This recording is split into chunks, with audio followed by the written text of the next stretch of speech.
네, 이 시간에는 차이의 발견, 그리고 이 차이의 발견이 갈등으로 가는 과정들에 대해서 이야기를 하고 있습니다. 어떤 기준을 가지고 우리가 차이를 발견하게 되면 다양성이 확대되는 장점이 있습니다. 다양한 이해가 발견되고, 그러나 이런 이해들을 조율하지 못하면 혹은 조율하는 과정에서는 갈등이 증가하게 됩니다. 몇 개의 소설의 예를 들어서 그런 갈등이 증가하는 사례, 이런 것들을 살펴봤습니다. 이 시간에는 구체적인 역사적인 사례를 들어서 차이와 다양성의 발견, 집단의 발견이 어떻게 갈등으로 이어지는가, 그리고 그 갈등은 어떠한 영향을 주는가, 역사 발전이나 사회 발전에 어떠한 영향을 주는가 하는 것을 간단하게 살펴보도록 하겠습니다. 이 시간에 살펴볼 것은 종교개혁입니다. 뚜렷하게 차이를 보여주었고, 그것 때문에 갈등이 있었고, 그 이후에 커다란 변화를 가져온 차이의 발견이라고 할 수 있습니다. 그래서 종교개혁과 30년 전쟁 사례를 한번 간략하게 살펴보도록 하겠습니다. 역사 시간은 아니고 역사에 초점을 맞추려는 것은 아닙니다. 포인트는 어떤 차이가 발견되었는가, 그 차이들은 어떻게 집단적인 갈등으로 번졌는가, 그리고 그 갈등을 조율하는 과정에서 우리는 무엇을 얻었는가라는 것을 한번 살펴보려고 하는 것입니다. 종교개혁은 1517년 마르틴 루터가 95개조 반박문이라고 불리우는 면죄부의 능력과 효용에 관한 토론을 발표하면서 시작되었다고들 이야기합니다. 마르틴 루터는 95개조의 반박문을 통해서 가톨릭으로부터의 분리 독립을 선언하게 됩니다. 특정한 기준점이 만들어지는 것을 의미합니다. 우리가 면죄부라고 이야기하는 것이 익숙하긴 합니다만, 혹자는 면죄부란 표현은 옳지 않다, 면벌부라고 해야 된다.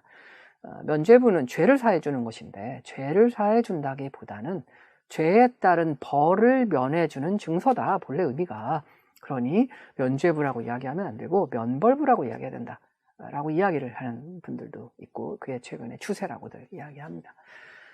죄를 지으면 속죄는 생전에 벌로 속죄해야 됩니다. 그렇지 않으면 연옥에서 오랜 기간 고통을 받는다라고 이야기를 하고 있고요. 본래 십자군 전쟁이나 순례 여행에 참여하는 사람들에게 발부되었던 것이라고 합니다. 그런데 이후에 현금을 지불한 자들에게 배부되기 시작합니다. 그러니까 본래 취지, 생전에 벌로 속죄를 해야 되는데 속죄하지 못하고 갑자기 불운이 닥치는 경우, 그런 경우에 대비책처럼 발부되었던 것들이 이제는 현금을 지불한 자들에게 배부되면서 문제가 되기 시작했다는 겁니다. 배경은 물론 경제적인 이유입니다. 성 베드로 성당을 재건할 필요가 있었고요. 일부 성직자들이 자신의 영역을 확대하는 과정에서 빚을 지게 되고요.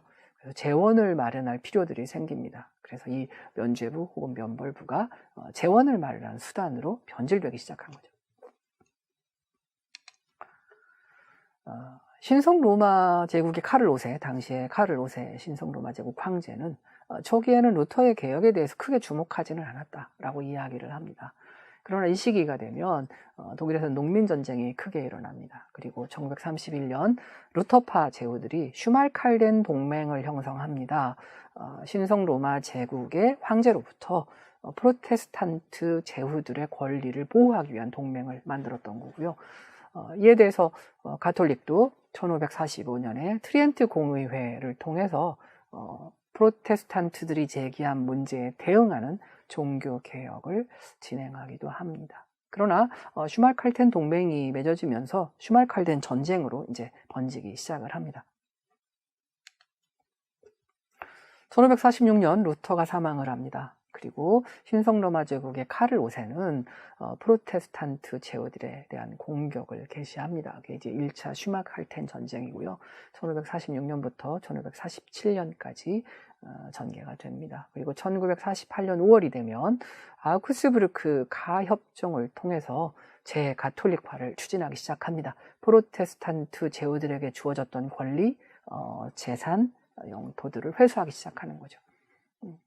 이 때문에 1552년에 루터파 제후들이 반발을 하게 되고요. 2차 슈말칼덴 전쟁이 발생하게 됩니다. 이 전쟁은 파사우 조약을 통해서 종전이 됐고요.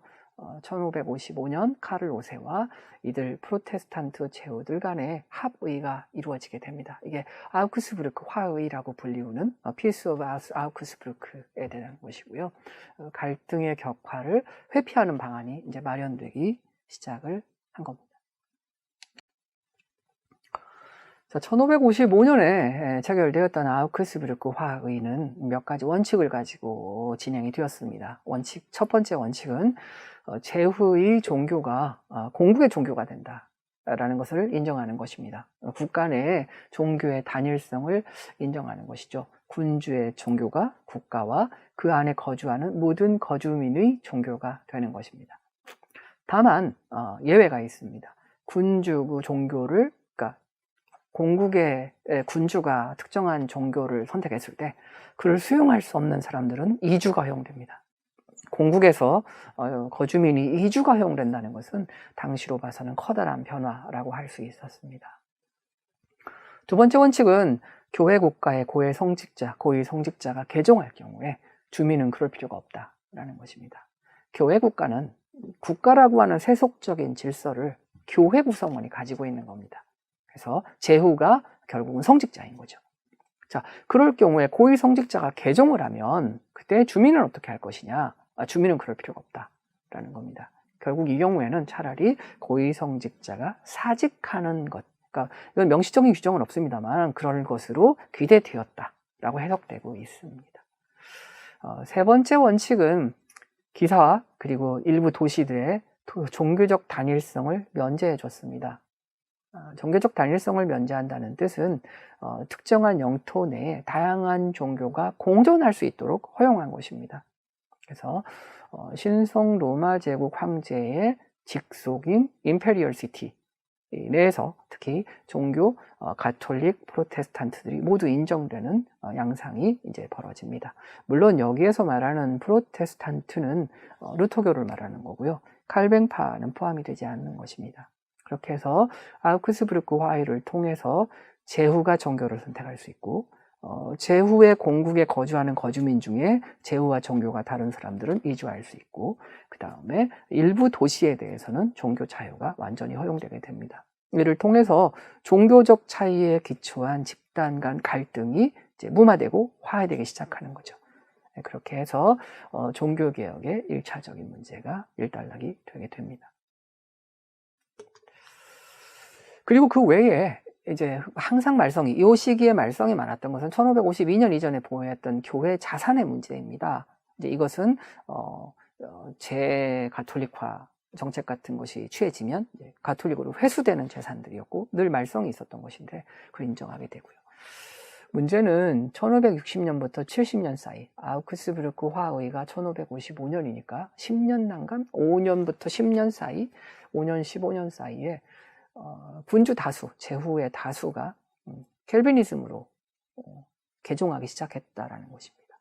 그래서 켈비니즘은 여전히 아우크스부르크에서 인정되지 않았기 때문에 결국은 아우크스부르크 화의 밖에 존재하는 또 다른 차이들이 증가하기 시작했다는 것을 의미하게 되는 겁니다. 이를 통해서 아우크스부르크 화의의 의미가 퇴색되는 이제 결과가 빚어지게 됩니다.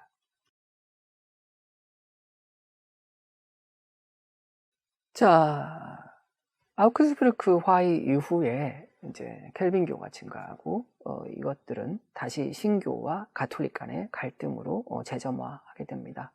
그 결과 빚어진 것들이 이제 주목할 만한 것이 30년 전쟁입니다. 30년 전쟁은 1618년부터 1648년 사이에 진행되었던 것이고요. 30년 전쟁에서는 그 결과가 근대 유럽 질서를 형성하는 가장 중요한 모멘텀이 된다라고 해서 국제정치나 근대 유럽 질서를 보는 데에서는 굉장히 큰 의미를 가지고 있는 사건입니다. 개략적으로 보면 합스부르크 왕조의 보헤미아 왕위 계승 문제를 둘러싸고 가톨릭과 프로테스탄트 간 그리고 이해관계를 가지고 있는 제국 간의 갈등이 촉발되고 발전한 경우라고 할 수 있습니다. 그래서 종교 갈등이 민족이나 제국 간의 갈등으로 번졌고 결국은 유럽이라는 국제사회에서 새로운 단위, 주권국가라고 하는 새로운 단위가 발견되는 의미를 가지는 사건이라고 할 수 있습니다. 예, 30년 전쟁은 4단계의 전쟁으로 구성되어 있습니다. 구성되었다는 표현이 좀 이상하긴 합니다만, 첫 단계는 보헤미아 팔치 전쟁이고요. 1618년부터 1623년까지 진행이 되었습니다. 두 번째 단계는 덴마크 전쟁이고요. 1625년부터 1629년, 그리고 3단계의 스웨덴 전쟁은 1630년부터 1635년, 그리고 마지막으로 프랑스 전쟁이 1648년까지 진행이 되었습니다. 1단계 보헤미아 팔치 전쟁인데요. 보헤미아 팔치 전쟁은 1609년에 보헤미아 귀족들, 지금 체코, 오스트리아 접경 지역, 헝거리 뭐 이쪽 지역입니다. 보헤미아 지역은 신성 로마 제국의 루돌프 2세로부터 신앙의 자유를 얻습니다. 이건 신성 로마 제국이 약화되면서 빚어지는 현상입니다. 특히 루돌프 2세는 오스만 제국과의 전쟁을 치루었고요. 그리고 내부 제국 내 반란 등으로 지지세가 많이 약화되어 있었습니다. 합스부르크 안가에서는 루돌프 2세를 물러나게 하고 동생인 마티아스에게 권력을 이양하려는 준비를 하고 있었고요. 이에 따라 루돌프 2세는 보헤미아 귀족들의 지원을 얻고자 루돌프 칙령이라는 것을 발표하게 됩니다. 루돌프 칙령은 보헤미아 지역 거주민에게 종교 선택의 자유를 인정한다 라는 것, 큰 맥락이고요. 체코 컨페션, 체코 개신교 연합회인데 체코 컨페션의 토대를 둔 독립교회를 인정하겠다라는 것이고, 개신교의 학교와 교회 건설을 허용하겠다라는 것을 주요 내용으로 하고 있습니다. 당연히 이러한 것들은 가톨릭과 프로테스탄트 간의 갈등의 소지가 있을 수 있는 것들이고요. 1617년에 페르디난트가 보헤미아 왕위에 오르면서 재카톨릭화를 추진하게 됩니다. 이것들은 귀족들 반란을 촉발하게 되었고요. 1619년에 보헤미아 의회는 신교파 프리드리 5세를 국왕으로 선출하게 됩니다. 같은 해에 페르디난트 2세는 신성 로마 제국의 황제로 피선이 되고요. 결국은 1620년에 페르디난트 황제군이 보헤미아 왕국의 신교파 반란을 진압하게 됩니다. 그렇게 해서 보헤미아 팔츠의 갈등이 일단락되는 것처럼 보입니다. 네, 2단계는 덴마크 전쟁입니다. 1625년부터 1629년까지 진행되었던 전쟁입니다. 앞서서 말한 페르디난트 황제군에게 패한 프리드리 5세는 덴마크로 망명을 하고 후원을 요청하게 됩니다. 덴마크의 크리스티안 4세 역시 신교 세력을 지원하고자 개입하게 되고요. 덴마크 전쟁에는 잉글랜드 왕국도 개입하게 됩니다. 그래서 잉글랜드, 덴마크, 노르웨이, 특히 덴마크와 노르웨이는 홀슈타인 지역에 영지를 보유하고 있습니다. 그래서 자신의 이익을 보호하고자 할 필요를 안게 되었고요. 스페인과 독립전쟁 중이었던 네덜란드 역시 참전하게 됩니다.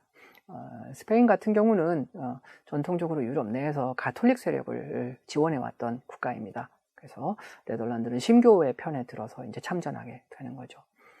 이 전쟁은 페르디난트 2세 황제군의 승리로 합스부르크 왕조의 재가톨릭화가 가속화되는 결과를 낳게 됩니다.